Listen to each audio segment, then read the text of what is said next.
बहुत समय पहले की बात है, जब पृथ्वी, स्वर्ग और पाताल तीनों लोकों में देवताओं और असुरों के बीच लगातार युद्ध होते रहते थे। उस समय असुरों की शक्ति बहुत तेजी से बढ़ रही थी। उन्हीं असुरों में से एक था महिषासुर। महिषासुर एक अत्यंत शक्तिशाली और क्रूर असुर था। उसका शरीर विशाल था और उसकी शक्ति का कोई मुकाबला नहीं था।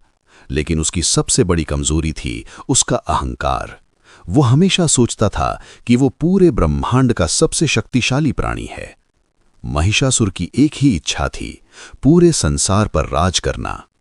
इस इच्छा को पूरा करने के लिए उसने भगवान ब्रह्मा की घोर तपस्या करने का निश्चय किया। वो हिमालय की ऊंची पहाड़ियों में चला गया और वहां बैठकर उसने कई वर्षों तक कठोर तपस्या की।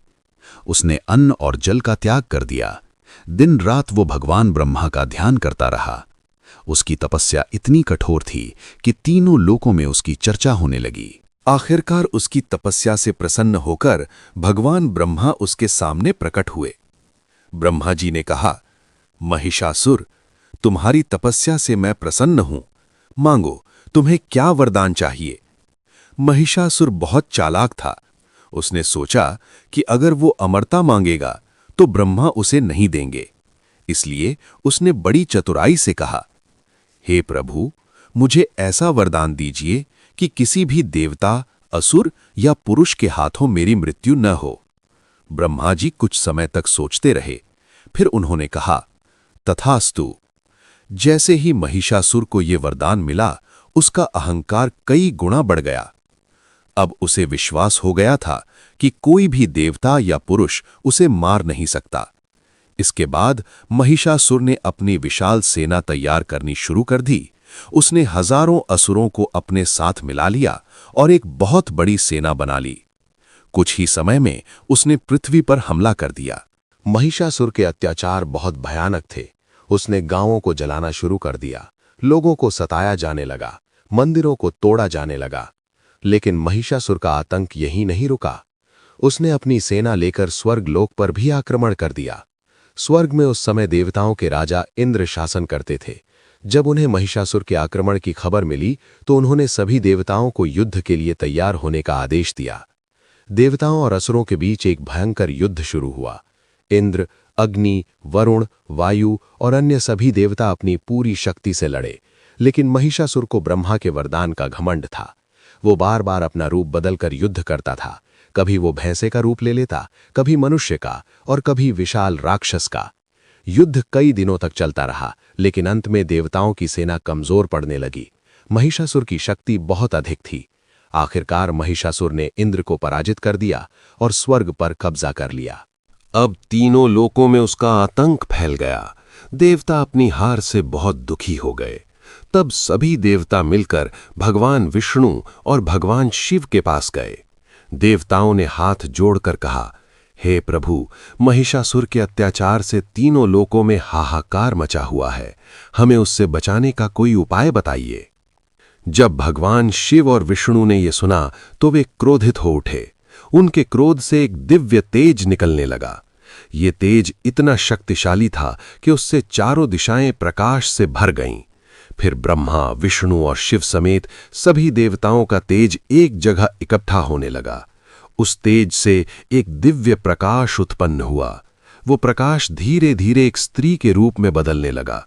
वो रूप अत्यंत तेजस्वी और दिव्य था। देवताओं ने देखा कि यह कोई साधारण स्त्री नहीं, बल्कि महाशक्ति का अवतार है। देवताओं ने अपनी अपनी शक्तियां उस देवी को प्रदान की। भगवान शिव ने उन्हें त्रिशूल दिया, भगवान विष्णु ने उन्हें सुदर्शन चक्र दिया, इंद्र ने उन्हें वज्र दिया, वरुण ने उन्हें शंख दिया, अग्नि ने उन्हें शक्ति अस्त्र दिया और हिमालय ने उन्हें सिंह वाहन के रूप में दिया। इस प्रकार सभी देवताओं की शक्तियों से एक महान देवी का जन्म हुआ। उस समय यह दिव्य शक्ति ऋषि कात्यायन के आश्रम में प्रकट हुई थी। ऋषि कात्यायन ने देवी की कठोर तपस्या की और उन्हें अपनी पुत्री के रूप में स्वीकार किया। इसी कारण देवी का नाम पड़ा मां कात्यायनी। मां कात्यायनी का स्वरूप अत्यंत दिव्य और शक्तिशाली था। उनके 4 हाथ थे। एक हाथ में तलवार, दूसरे में कमल और बाकी 2 हाथों से वे अपने भक्तों को आशीर्वाद देती थीं। उनका वाहन सिंह था, जो साहस और शक्ति का प्रतीक था। जब देवी कात्यायनी का जन्म हुआ तो तीनों लोकों में ये खबर फैल गई कि अब एक महान शक्ति आ चुकी है जो महिषासुर का अंत करेगी। जब ये खबर महिषासुर तक पहुंची तो वो क्रोधित हो गया।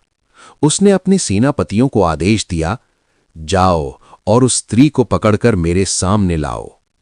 असुरों की सेना देवी कात्यायनी पर हमला करने के लिए निकल पड़ी। लेकिन देवी कात्यायनी युद्ध के लिए तैयार थीं। जैसे ही असुरों की सेना उनके सामने आई, देवी ने अपने अस्त्र शस्त्र उठाए और युद्ध शुरू हो गया। देवी कात्यायनी की शक्ति देखकर असुरों की सेना डरने लगी। देवी ने अपने अस्त्रों से हजारों असुरों का संहार कर दिया। ये देखकर महिषासुर स्वयं युद्ध के मैदान में आ गया। महिषासुर ने पहले एक विशाल भैंसे का रूप धारण किया और देवी पर हमला कर दिया। उसका शरीर बहुत विशाल था और उसकी गर्जना से पूरा युद्ध मैदान कांप उठा। लेकिन देवी कात्यायनी बिल्कुल नहीं डरीं।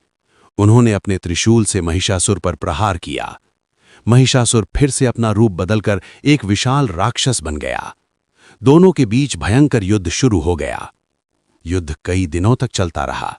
देवी और महिषासुर के युद्ध से पूरा ब्रह्मांड कांप उठा। अंत में देवी कात्यायनी ने अपने त्रिशूल से महिषासुर पर जोरदार प्रहार किया। महिषासुर घायल होकर जमीन पर गिर पड़ा। देवी ने उसे अंतिम बार चेतावनी दी, लेकिन उसका अहंकार अभी भी खत्म नहीं हुआ था। तब देवी कात्यायनी ने अपने त्रिशूल से महिषासुर का वध कर दिया। जैसे ही महिषासुर का अंत हुआ, तीनों लोकों में शांति फैल गई। देवता बहुत प्रसन्न हुए और उन्होंने देवी कात्यायनी की स्तुति की। देवताओं ने कहा, हे देवी, आपने हमें महिषासुर के आतंक से मुक्त कराया है। हम सदैव आपकी पूजा करेंगे। तभी से नवरात्रि के छठे दिन मां कात्यायनी की पूजा की जाती है। कहा जाता है कि जो भक्त सच्चे मन से मां कात्यायनी की पूजा करता है, उसे साहस, शक्ति और सफलता प्राप्त होती है। मां कात्यायनी अपने भक्तों की सभी मनोकामनाएं पूरी करती हैं। इसीलिए नवरात्रि के छठे दिन भक्त पूरे श्रद्धा और भक्ति के साथ मां कात्यायनी की पूजा करते हैं। जय माता दी।